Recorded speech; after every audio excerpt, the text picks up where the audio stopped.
Yo mga Lods, good morning. Tara at samahan nyo kong pumasok sa trabaho kasi ayan na, after ng bagyo kagabi ay eto na naman tayo. Papasok ulit ng umaga at sa part na yan ay late ako mga Lods mga sir. So dito pa rin tayo dadaan sa Makabling at yan ang bumungad sa akin mga Lodi. Ayan no, yung aftermath ng bagyo. Kita nyo, agang-aga ay nagliligpit na yung mga tao at may mga pakunti-kunti pa ring baha at sandamukal na putik ang iniwan ng bagyo. Kaya ayan, struggle is real.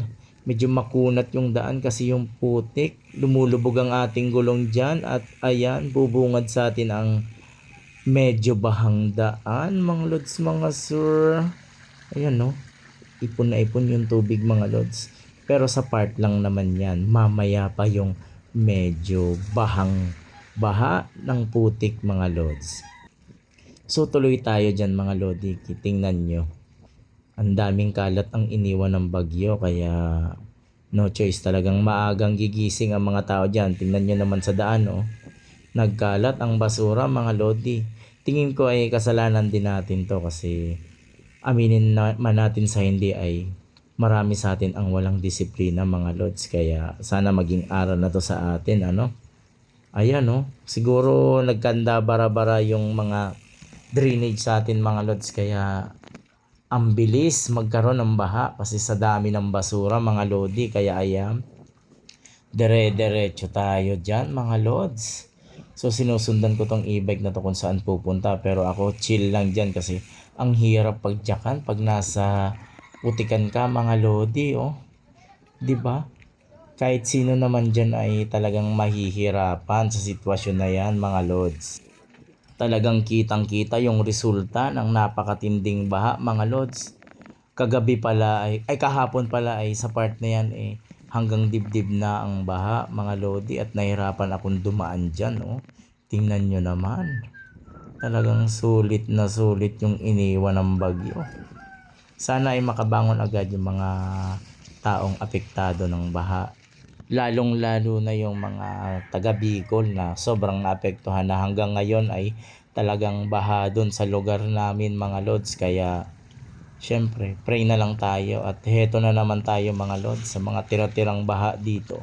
Pag dumaan ka kasi dyan sa may tubig na yan ay di mo sure kung may lubak na malalim kasi yung ibang mga daan dyan na bitak-bitak na ay lalo pang lumalim kasi nabuwal yun ang baha mga lods mga sir. Bali, lumambot kasi yung ilalim tapos yun nagkanda basag-basag lalo.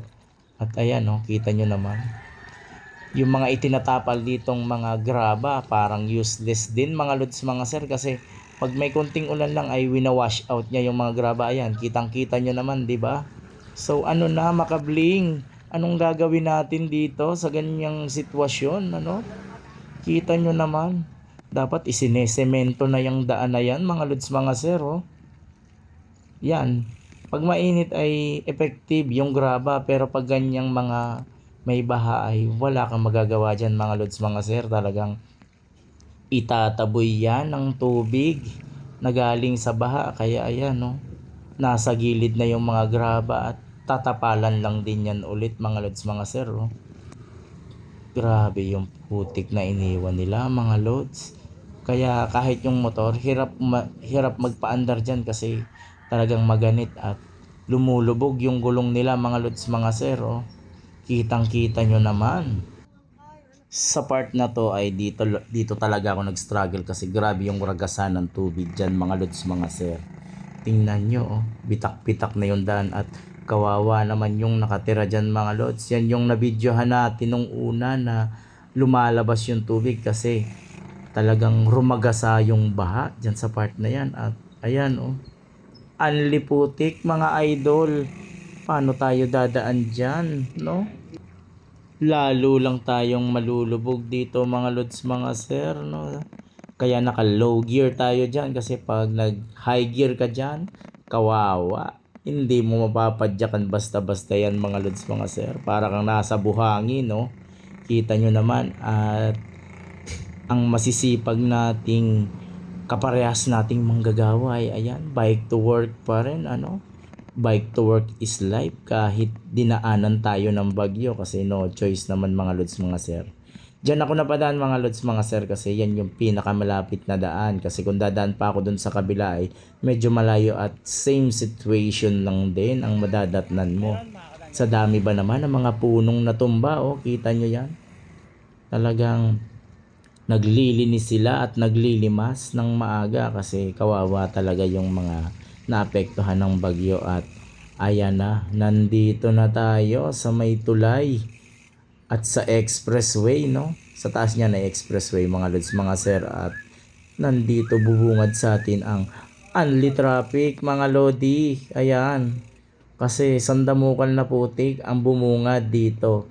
Diyan nga pala sa part na yan ay diyan yung una kong video na na-stranded ako mga lods mga sir kasi natatakot akong dumaan dun sa rumaragas ang tubig kasi yung bakod sa gilid ay nabuwal din at diyan rumagasa yung napakitinding baha. So ayan, pati tricycle at motor ay nagdadalawang isip dumaan dyan mga lods mga sir. Kita nyo naman yung perwisyong dulot ng bagyo. Ayan, oh, tumatawid pa si ate kasi tubig at putik ang bubungad sa'yo dyan mga lods. Ayan, oh, hirap dumaan mga lodi. Tingnan nyo, kahit yung mga nakamotor ay nagdadalawang isip na rin, oh. Kasi paano ka nga naman ba dadaan dyan kung may mga nakaharang na putik? Yung bike sa yung motor pwede pa, pero pag mga ganyang kotse medyo mahirap. Ayan, oh, naglalakad na nga lang si ate para lang makapasok sa trabaho. Kasi kung dun ka din sa kabila dadaan, medyo mahirap din talaga mga lodi. Kaya ayan, pinagpatuloy ko na ang aking paglalakbay kahit alam kong mapapatukod tayo dyan mga lods. Kasi medyo maganit na mga lods at hindi makabante ang aking gulong kaya itinukod ko na yung aking paa at ayun, lubog tayo sa putik at maghahanap tayo ngayon ng paghuhugasan mga lods. Ayan, oh, yung nakaipon na tubig dyan, dyan tayo maghuhugas. Kitang kita nyo yan mga lodi. Ayan, oh, talagang basa-basa muna, kawawa, putikan at lubugan sa putik mga lodi. Ayan, may mga personnel na rin dyan na nag-aalalay para sa mga dadaan kasi ayan, oh, naging maliit na burol yung putik na dala ng bagyo. Naipon na kasi dyan mga lodi. Magkabilang daan ay may mga truck na na-stranded mga lods mga sir. Ayan, pati tricycle hindi makakadaan dyan kasi alam nyo naman yung putik na yan ay parang semento na titigas pag nainitan at naipon. So tamang ano lang tayo dyan mga lods, tamang sightseeing, oh. Kita nyo yan, oh, halos hindi makadaan mga lodi. So paano ba yan? Tutuloy na tayo ulit sa ating paglalakbay kasi may pasok pa tayo.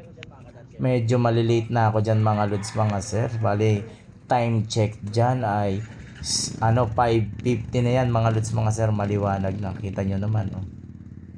Kawawa yung mga nasa lanta ng bagyo. Sana ma-actionan to agad. At syempre dapat maging patient din tayo. Kita nyo naman yung putik ng aking bike. Napakalinis niyan kanina mga lods, pero ngayon madungis na ulit. So maglilinis tayo ulit dyan pag uwi ng bahay. So tuloy lang tayo sa ating goal na makapasok sa trabaho. Ayan mga lods, oh, putik sa putik talaga yan at hindi yan makakaalis dyan. Kahapon din ay lampas sa gulong ng mga truck na yan yung baha mga lods. Talaga mahihirapan kang dumaan dyan kasi rumaragasan na yung tubig. Kitang kita nyo naman yung mga naipon na putik sa daan, di ba mga lods mga sir. Ayan, oh, padyak-padyak tayo kahit putikan. No choice, buti na lang naka-leggings tayo. At pagdating sa may trabaho ay magpapalit na lang tayo ng pantalon. So ride safe sa ating isang kapadyak doon mga lods mga sir. So ayan, malapit na tayo sa gate. Bungad na mga lods mga sir. So papasok na tayo at ayan, pinayagan naman tayo makapasok syempre kasi konti na lang ay malilate na tayo. At no choice, kailangan natin pumasok kasi may binubuhay tayong pamilya mga lods. Ayan, oh, putikan talaga. So tuloy lang tayo sa ating goal na makapasok sa trabaho at dun sa mga naapektuhan ng baha. Ingat kayo at sana makarecover tayo agad. Pray lang tayo kay God at tiwala lang. So ride safe and good morning.